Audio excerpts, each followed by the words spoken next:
بسم اللہ الرحمن الرحیم۔ السلام علیکم۔ ایک دن خلیفہ ہارون نے بہلول کو طلب کیا۔ وہ اس کے محل میں پہنچا تو دیکھا کہ وہ شراب کے نشے میں دجلہ کے کنارے اپنے شاندار محل کے حجرے میں بیٹھا شور مچاتی لہروں کا تماشا دیکھنے میں محو ہے۔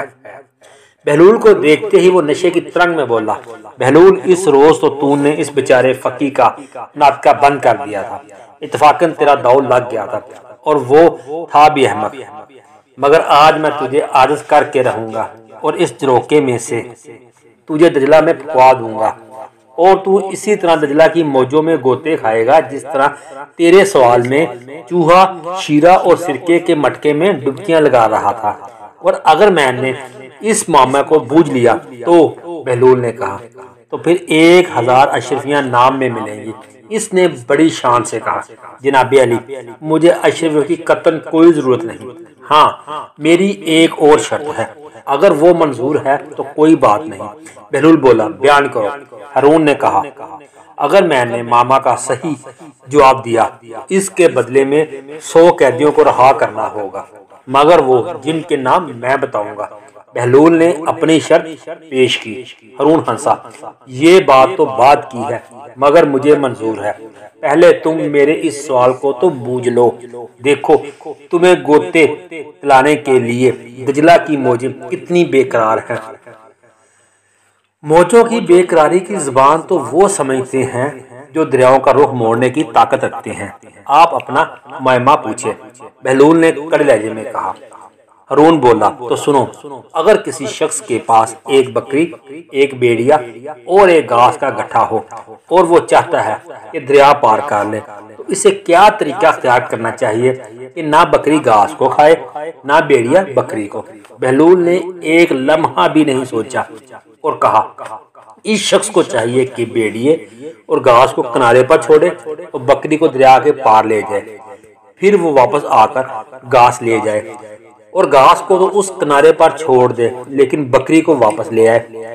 اب بکری کو تو اس کنارے پر چھوڑ دے لیکن بیڑیے کو پار لے جائے، واپس آ کر وہ بکری کو لے جا سکتا ہے۔ اس طرح نہ بکری گھاس کھائے گی نہ بیڑیا بکری کو کھا سکے گا۔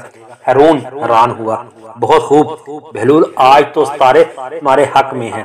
ستارے نہ حق کچھ بھی نہیں کرتے کیونکہ وہ تو حق کو پہچانتے ہیں۔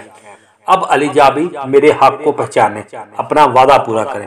بہلول نے جرأت سے کہا، درست، مجھے اپنا وعدہ یاد ہے، تم منشی کو ان قیدیوں کے نام لکھوا دو، وہ دروغہ زندان کو دے دے گا تاکہ ان قیدیوں کو رہا کر دے۔ ہارون نے فراغ دلی سے کہا۔ بہلول نے ان اشخاص کے نام لکھوائے اور چلا آیا۔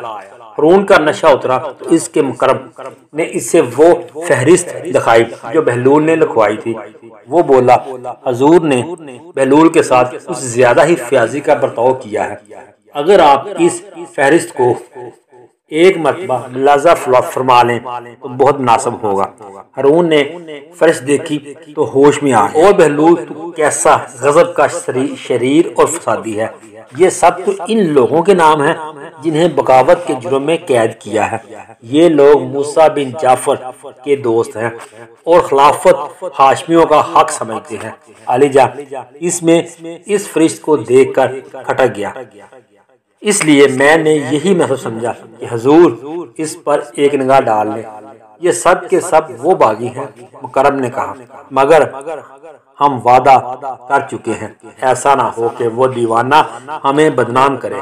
ہارون نے فکر مندی سے کہا، اس میں پریشان ہونے کی ضرورت نہیں، حضور 10 آدمیوں کی رہائی کا حکم صادر فرمائیں جن کا جرم ذرا کم سنگین ہے، صفر ہم ساتھ خود بڑھائیں گے۔ مکرم نے ہوشیاری سے کہا۔ ہارون مسکرایا اور کہا، اس دیوانے کے ساتھ یہی ہونا چاہیے۔